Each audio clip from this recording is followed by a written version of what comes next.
Dylan a économisé pour racheter la vieille bague de sa grand-mère, mais le propriétaire du magasin lui a offert plus que ce qu'il souhaitait avoir.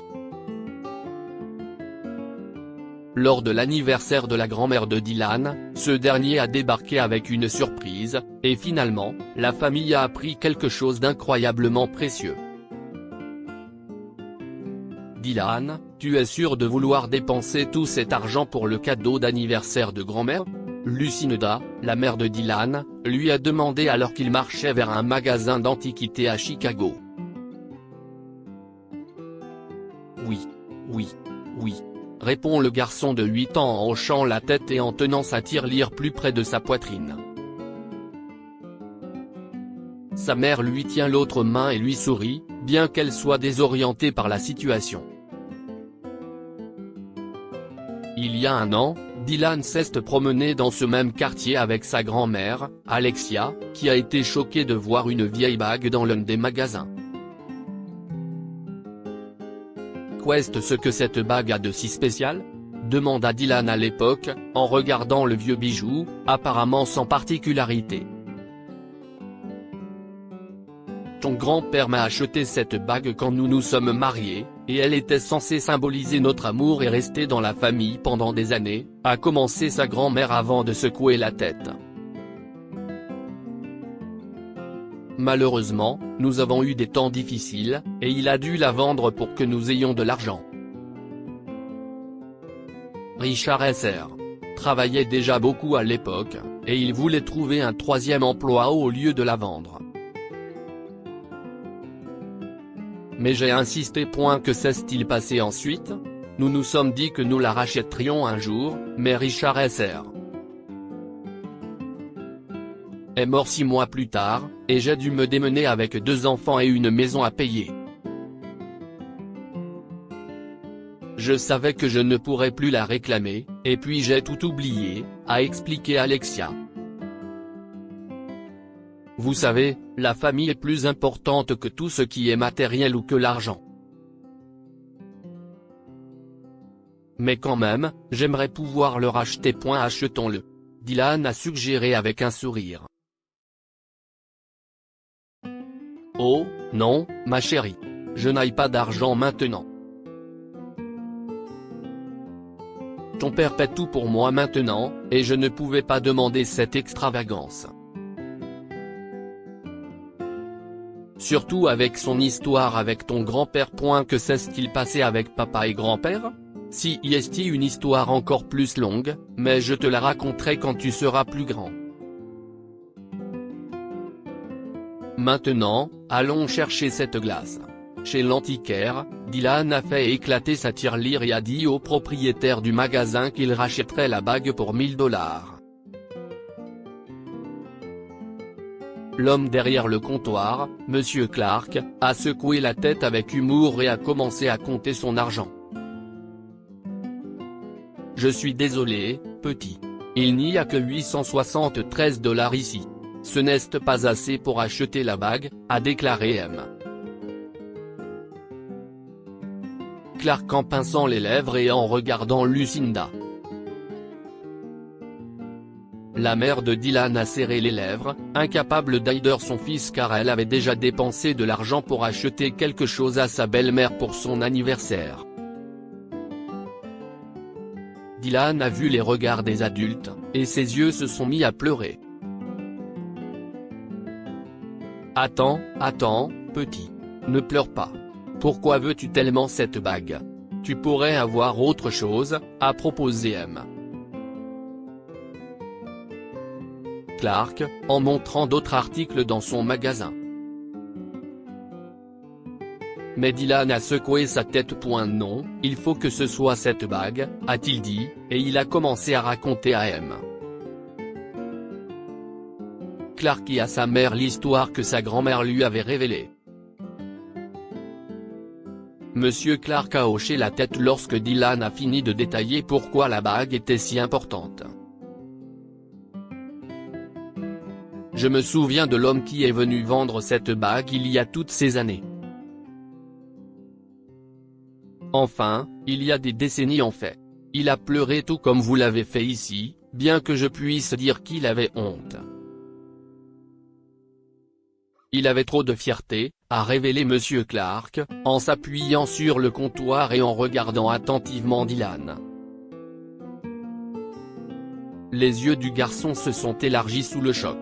Il n'a jamais rencontré son grand-père, mais les quelques histoires qu'il a entendues à son sujet l'ont toujours décrit comme un homme dur. En fait, son père n'avait pas de mots tendres à dire à son sujet, bien que Dylan ne sache pas pourquoi ils ne s'entendaient pas. Il a promis de revenir bientôt pour l'acheter, mais ils ont eu une sorte d'urgence familiale et avaient désespérément besoin de l'argent. Je lui ai dit de ne pas être gêné, car la famille doit passer en premier. L'argent va et vient, et j'étais sûr qu'il reviendrait bientôt l'acheter. Et maintenant je sais pourquoi il ne l'a jamais fait, a terminé M.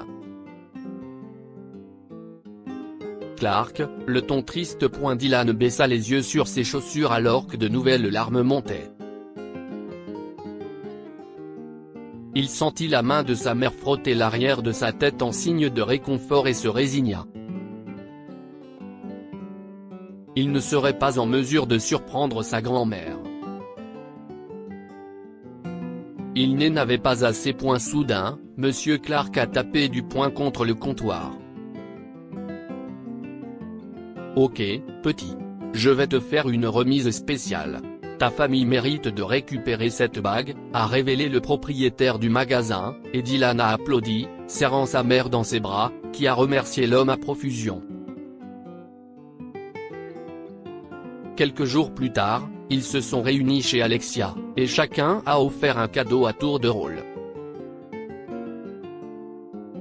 Dylan était excité et s'est avancé pour offrir à sa grand-mère quelque chose qu'il savait qu'elle voulait. Mon Dieu! Chuchote Alexia après avoir ouvert le sac cadeau. Oh, Dylan! Mon amour! Ils se sont serrés l'un contre l'autre pendant plusieurs minutes jusqu'à ce que le reste de la famille exige de savoir ce qu'était le cadeau.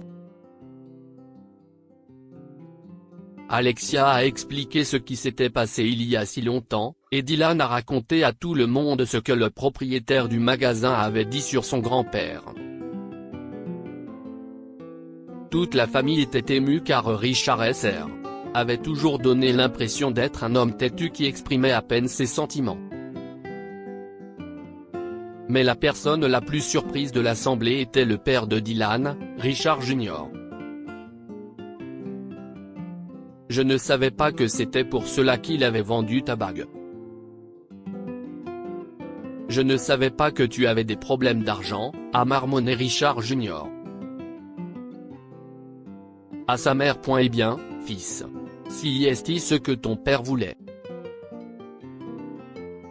Il ne voulait pas que toi ou ta sœur vous inquiétiez pour l'argent, a dit Alexia. Si est ce que font les bons pères. Richard Jr. s'est tu, et Dylan savait que son père avait eu une révélation.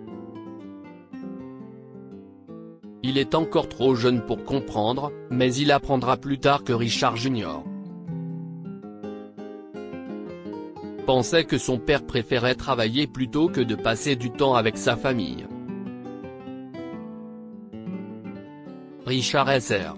était aussi émotionnellement fermé la plupart du temps, et il est mort si tôt dans leur vie qu'ils n'ont pas eu l'occasion de le connaître autrement. Maintenant, le père de Dylan savait que tout ce que Richard Sr. avait toujours voulu était de subvenir aux besoins de sa famille, et ses larmes au magasin prouvaient qu'il aimait sa mère et leur famille. Soudain, quelqu'un a sonné à la porte d'Alexia, et Dylan a été surpris d'y voir M. Clark. Lucy Noda l'avait invité à la fête après leur avoir fait une si généreuse remise sur la bague. Dylan a serré dans ses bras l'homme qui était un étranger il y a seulement quelques jours, puis l'a présenté à sa grand-mère. Le propriétaire du magasin lui a raconté l'histoire de sa rencontre avec Richard, de l'achat de la bague et a félicité le petit garçon d'avoir économisé pour acheter à sa grand-mère un cadeau aussi précieux. En fait, tu m'as tellement ému que je suis venu avec mon propre cadeau.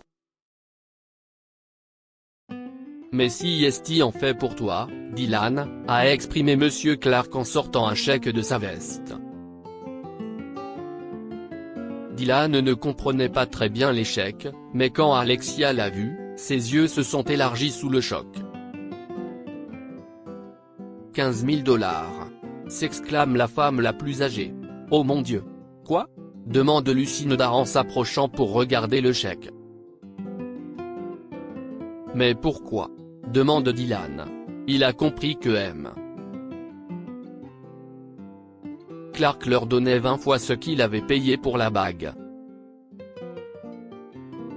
Cet argent faisait partie d'un héritage que j'ai reçu de ma grand-mère.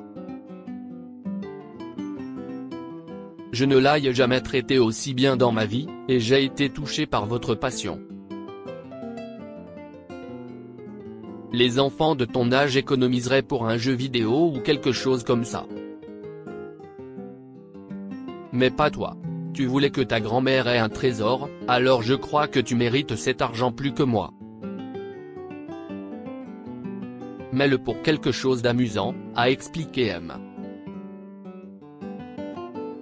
Clark, et les parents de Dylan l'ont remercié. L'homme plus âgé est parti quelques heures plus tard, mais Dylan a senti qu'il allait se revoir car il a vu sa grand-mère rire trop gentiment avec lui.